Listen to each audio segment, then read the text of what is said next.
Chellapalli railway station 413 కోట్ల వ్యయంతో నిర్మించడం జరిగింది. అధునాతనమైనటువంటి రైల్వే స్టేషన్లో మరి వసతులు ఎటువంటి వసతులు ఏర్పాటు చేశారు, ప్రయాణికుల్ని అడిగి తెలుసుకునే ప్రయత్నం చేద్దాం. అయితే ఇప్పుడు మనం చెర్లపల్లి రైల్వే స్టేషన్లో బుకింగ్ కార్యాలయం వద్ద ఉన్నాం.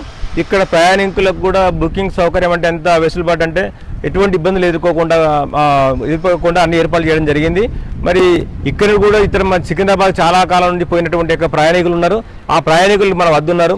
మరి అప్పటికిప్పుడు ఎట్లా కనబడుతుంది, ప్రయాణానికి అప్పుడెంత సమయం పట్టింది, ఇప్పుడెంత సమయం పడుతుంది, వారికి ఉన్న అనుభవాన్ని మనతో పంచుకునే ప్రయత్నం చేస్తున్నారు. అన్న, మీ పేరు ఎక్కడ, మీ పేరు చెప్పండి, మీరు ఎక్కడ? నా పేరు మురళీమోహన్ అండి. మేము మేడిపల్లిలో ఉంటాము. ఇంతకుముందు ఇక్కడ మన చెల్లపల్లి రైల్వే స్టేషన్ చేసి ఒక 5 ప్లాట్ఫామ్స్ అట్లా ఉండేది. ఇప్పుడు 9 ప్లాట్ఫామ్ అట్లా చేశారు. 9 ప్లాట్ఫామ్స్ అట్లా చేశారు. కొంచెం బాగా కట్టించారు. ఇప్పుడు మొత్తము టెర్మినల్ మంచి శాటిలైట్ టెర్మినల్ లాగా ఉంది, మంచి ఎయిర్పోర్ట్ లాగా కట్టించారు. బాగుంది రైల్వే స్టేషన్. ఇంతకుముందు సికింద్రాబాద్ పోవాలంటే ఇక్కడ నుంచి ట్రైన్స్ వెళ్ళాలన్నా కూడా అక్కడ కొంచెము ప్లాట్ఫామ్స్ అట్లా దొరక కూడా కొంచెం డిలే అయ్యేది. ఇప్పుడైతే ఇక్కడే దిగామనుకోండి, ఇక్కడ లోకల్గా ఇక్కడ చుట్టుపక్కల వాళ్ళకి అవుటర్స్ వాళ్ళందరూ కూడా బాగా ఇక్కడ నుంచి దిగేసి వెళ్ళిపోవచ్చు ఈజీగా. అవుటర్ రింగ్ రోడ్ మీద నుంచి కూడా ఇక్కడ నుంచి వెళ్ళిపోవచ్చు. కాబట్టి ఇక్కడ బాగా ఫెసిలిటీస్, ఇంకా బస్ ఫెసిలిటీ అన్నీ వస్తే ఇంకా బాగుంటుంది ఇక్కడ నుంచి. ఎందుకంటే దగ్గరగా ఉంటుంది, ఇక్కడ ఈ ఏరియా వాళ్ళందరూ కూడా దగ్గరగా ఉంటుంది. కాబట్టి ఎయిర్పోర్ట్ మాత్రం చాలా ఎక్సలెంట్గా కట్టారు. బాగుంది ఎయిర్పోర్ట్. అసలు చూస్తే మామూలుగా ఎయిర్పోర్ట్ అని మన రైల్వే స్టేషన్ మాత్రం ఎక్సలెంట్గా ఉంది. ఎయిర్పోర్ట్ లాగా కట్టించారు. తొందరగా ఓపెన్ చేస్తే అందరికీ కూడా బాగుంటుందని కోరుకుంటున్నాను. అదే ప్రతి ఒక్కరు ఉద్దేశంలో కూడా అదే ఉంది. అంటే విమానాశ్రయంలో తప్పేం లేదు, ఆ విధంగా లుకింగ్ ఉన్నది కాబట్టి ఆ విధంగా అంటున్నారు. మరి అప్పుడు సికింద్రాబాద్ కాచి కూడా అక్కడ హైదరాబాద్ అటువంటి బాధలు ఎదుర్కొన్నారు ప్రయాణికులు. ఇప్పుడు ఇక్కడికి వచ్చిన తర్వాత కూడా అటువంటి సమస్యలు తగ్గే అవకాశం ఉందా మీ ఉద్దేశంలో? తగ్గుతుందండి. ఎందుకంటే అవుట్స్కర్ట్స్ ఫెసిలిటీ చాలా బాగుంది కాబట్టి ఇటు ఈజీగా మన అవుటర్ రింగ్ రోడ్ నుంచి వెళ్ళిపోవచ్చు. ఇంతకుముందు మేము సికింద్రాబాద్కి వెళ్ళి ఆ ప్లాట్ఫామ్ మీదకి ట్రైన్ వెళ్ళి మళ్ళీ ఇంటికి వెళ్ళేసరికి గంట పైన పట్టేది. ఇప్పుడు 15 మినిట్స్ మేము మా ఇంటికి మేము వెళ్ళిపోతాం. అంటే ఇంకా ఇంకేం ఫెసిలిటీస్ కావాలని కోరుకుంటారు మీరు? ఇంకేమన్నా అంటే ఫెసిలిటీస్ అంటే ఇంతవరకు ఇప్పటివరకు అయితే బాగుంది. ముందు ఇంకా అంటే ప్రయాణికులు వచ్చేదాన్ని బట్టి ఫెసిలిటీ ఇంకా ప్రాబ్లమ్స్ ఏమైనా తెలుస్తాయి కాబట్టి అవి రెక్టిఫై చేస్తే జరుగుతుంది.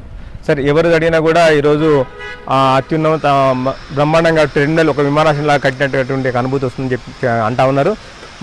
రానున్న రోజుల్లో కూడా దీనికి ఒక రద్దీ పెరిగే అవకాశం ఉంది. అటు విజయవాడ, విశాఖపట్నం, అక్కడ ఏలూరు ఆ విధంగా వచ్చేటువంటి ట్రైన్లు కూడా అన్ని కూడా ఇక్కడే ఆపే అవకాశం ఉంటుందని చెప్పేసి ఆ రైల్వే అధికారులు కూడా వాళ్ళ యొక్క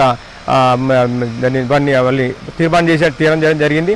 మరి ఓపెనింగ్ కావడంతో ఇక్కడ ట్రైన్లు కూడా మొత్తం ఇక్కడ ఏం ట్రైన్లు ఆగుతాయనే విషయం మనం మరింత సమాచారం అక్కడ ముందు పోయి అడిగి తెలుసుకుందాం. మనం ప్రస్తుతం చెర్లపల్లి రైల్వే స్టేషన్లో ఉన్నాం. మరి చెర్లపల్లి రైల్వే స్టేషన్ కూడా ఇది చాలా అద్భుతంగా నిర్మించారని చెప్పి ఉద్దేశంతో మరి వివిధ ప్రాంతాల నుండి కూడా అందరూ వచ్చి దీన్ని వీక్షిస్తూ ఉన్నారు. మరి దీన్ని ఏ విధంగా ఉందన్న అంశం మీద మరి కొంతమంది ప్రజలు వచ్చారు, అడిగి తెలుసుకుంటారు. అన్న, ఏ విధంగా కనబడుతుంది, మీకు ఏమనుకుంటున్నాం దీనికి? ఈ స్టేషన్ చాలా బాగుందండి. ఇప్పుడు మనకు ఈస్ట్ హైదరాబాద్కు ఇది ఒక తలమానికంగా ఉండబోతుంది. ఇప్పుడు మనకు ఇంతకుముందు సికింద్రాబాద్కి వెళ్ళాలంటే కూడా మనకు ట్రైన్లలో మనకు మౌలాల నుండి సికింద్రాబాద్ వెళ్ళడానికి దగ్గర 30-35 నిమిషాలు పట్టేది. అక్కడ ప్లాట్ఫామ్స్ సికింద్రాబాద్లో క్లియర్ లేకపోవడం వల్ల మనకు చాలా సమయం తీసుకునేది. ఇప్పుడు చెర్లపల్లి నుండే ఇక్కడనే ఒక పెద్ద టెర్మినల్ పెట్టడం వల్ల మనం ఇక్కడ నుండి విజయవాడకు కానీ వైజాగ్ కానీ చెన్నై వెళ్ళడానికి చాలా బాగుంటుంది ఈ స్టేషన్. ఇక్కడ ఉన్న ఫెసిలిటీస్ కూడా చాలా బాగున్నాయి, ఊహించని రీతిలో ఉన్నవి. ఇక్కడ ఉన్న ప్లాట్ఫామ్స్ కానీ ఇవన్నీ మొత్తం చాలా మోడర్న్గా ఉన్నవి, ఇంటర్నేషనల్ స్టాండర్డ్స్లో ఇక్కడ నిర్మించబడ్డది. ఇది చాలా బాగుందండి మాకు ఈ స్టేషన్. అయితే ముందు అందుబాటులో దగ్గర ఈజీగా 1,00,000 మంది ప్యాసింజర్లకు ప్రతిరోజు ఇక్కడ సౌకర్యాలు అందుబాటులో ఉంటాయని మేము భావిస్తున్నాం. సార్, ఇది చెప్పండి సార్. ఇది ఈస్ట్ సిటీ డెవలప్మెంట్కు చాలా ఉపకరిస్తుందండి ఈ రైల్వే స్టేషను. ఇంకొకటి ఏంటంటే పబ్లిక్ ట్రాఫిక్ ప్రాబ్లం లేకుంటే సార్ అందరు సికింద్రాబాద్ ఎక్కకుండా ఇక్కడనే ఎక్కి ఇక్కడనే దిగి వాళ్ళ ప్రాంతాలకు చేరుకోవడానికి చాలా ఫెసిలిటీ ఇది. మన హైదరాబాద్కి ఇది ఒక తలమానికం అని చెప్పచ్చు. అంటే ఇక్కడ ఉన్నటువంటి పరిస్థితి ఏంటంటే విజయవాడ, గుంటూరు, కాకినాడ నుండి వచ్చేటువంటి ట్రైన్లలో వచ్చిన ప్రయాణికులు మరి ఇంతకాలం బట్టి సికింద్రాబాద్ స్టేషన్ దిగడంతో రద్దీ ఎక్కువైపోయి ప్రయాణికులకు అసౌకర్యంగా ఏర్పడేది. ఇక చెర్లపల్లి నిర్మించడం వల్ల ఇక్కడ ప్రజలకు అందరికీ కూడా సౌలభ్యంగా ఉంటుందని చెప్పి వారి అభిప్రాయాన్ని వ్యక్తపరుస్తూ ఉన్నారు. ఇది